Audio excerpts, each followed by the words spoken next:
যা কিছু হচ্ছে অপকর্ম মামলা মোকদ্দমা ট্রাইব্যুনালে কমিটির এসপি ঠিক না ভাই? আর আমরা চাকরি থেকে বিদায় চাই না।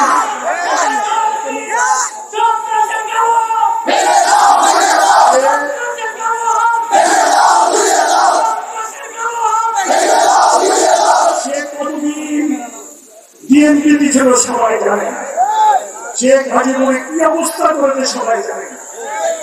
সে কুমিল্লাতে জয়েন করার পর থেকে মুরাদনগরে রশিদে বদলি করেছে, বাংলার রশিদে বদলি করেছে, আর মন মতো করে শোনাইছে যাতে করে আওয়ামী লীগকে সাহায্য করা যায়।